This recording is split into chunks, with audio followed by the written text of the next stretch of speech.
Hi, I'm Jana Mason from Watching Paint Dry, LLC. And in this mini demo, we're going to talk about fall leaves and how you might want to paint fall leaves or any type of leaves. We get so used to seeing the leaves that come down in the fall, and we forget to really pay attention to how gorgeous they are. Here I have just a sample of leaves, and I have gathered a few of them that I can talk about. If we look at this beautiful leaf, we can see this is a very ordinary leaf in a way, but you watch how the beautiful green just melts into this luscious yellow. You look at all the arrangements of the spots of color, this area that almost looks as if it can have been rust from a nail or something, this brown that is smeared across this yellow. These little holes in the leaves, the jagged pattern. This is one that there's a central stem and the stems going to the outside are very symmetrical, very straight. If we look at a different type of leaf, for example, look at how beautiful this leaf is. This leaf is almost the color of caramel macchiato. And it has these just little dots of green, almost like a moss in it. It's another beautiful leaf. You cannot see it as clearly, but these veins, instead of going straight out and being absolutely symmetrical and straight, they meander more like a river or stream. The outside edge of the leaf is rounded, and as it's dried, it's rippled. You can even see as I'm holding it, part of the ripple creates this deep shadow on the leaf. The shadow becomes almost a brownish purple in terms of the coloration of this leaf. Again, just an ordinary leaf, but so beautiful when you take time to study it. Whoops, goodbye. I'll see if I can stick it in here and hang on to it. This leaf, again, just look at how different it is. As it's changed colors, it's saved some of its dark green while it's almost been washed over with a yellow. This leaf, a beautiful, beautiful rust red. It has a brown pattern in it that almost makes it look like granite.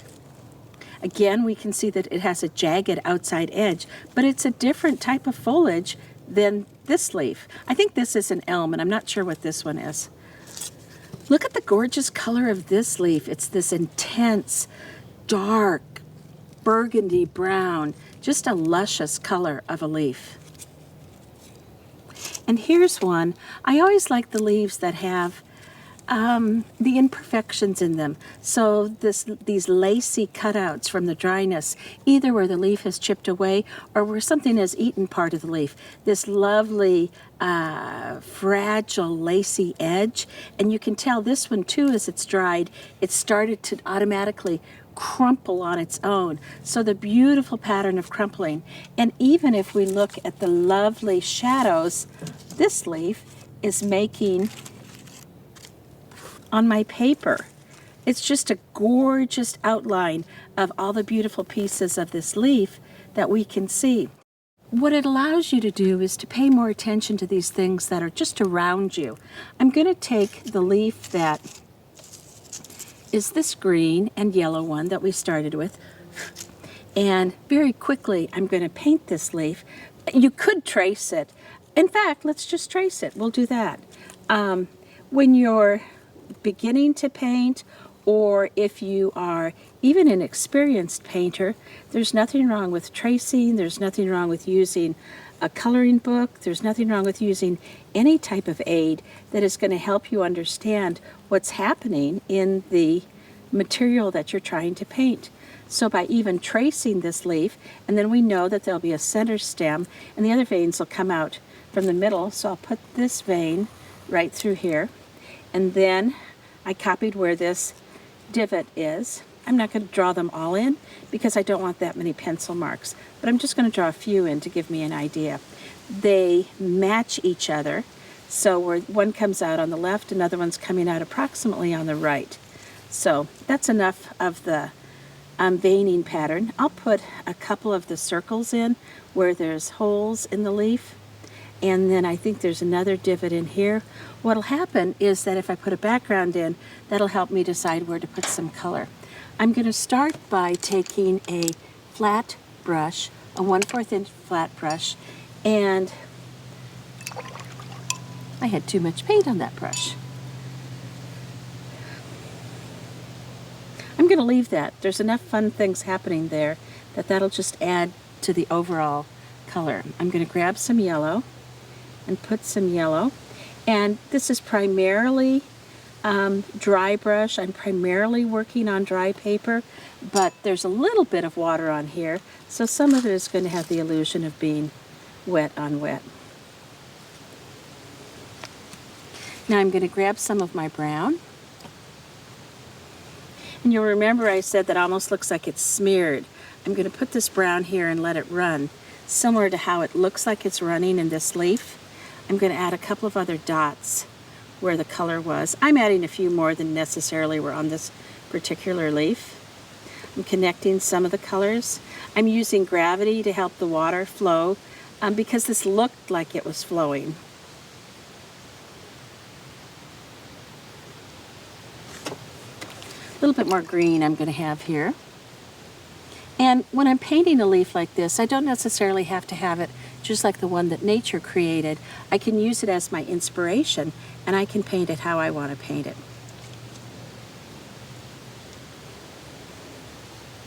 These are wonderful things that if you have a scrap of watercolor paper, you can make as note cards or a little thank you note. It's also just a good way of practicing. There's some days that we're not necessarily in the mood to start and jump right into painting a whole painting. So sometimes if we start with doing a little exercise like this, it'll just help us get in the mood. I'm painting the center vein. I'm connecting a few of these dots here. Bringing this down a little bit. It's a little longer than the leaf I started with, and that's okay. That's just, this leaf is a little bit different than that leaf. But you can tell how it helped too, the fact that I traced it. I didn't have to worry so much about the proportions and all. Okay, I'm gonna put a little bit, I know what I'll do. I'll take a watercolor pencil. I'm gonna take an orange watercolor pencil. I'm gonna get it in water. The watercolor pencil you can use wet or dry. In this particular case, I want it to be a little bit runny, so I'm going to use it wet. But I don't want water on it, so I'm going to tap it off. The watercolor pencil, I'm just going to draw down the center. This has a kind of a dark brown center, and I'm just changing it. I want it to have this orange center, so that's what I'm doing. And then I'll add a few of the veins in here.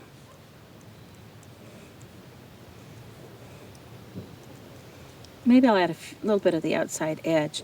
This one where it's brown around where it was eaten, I'll add a little bit of that in. And then I'll put a couple of those dots like dark places.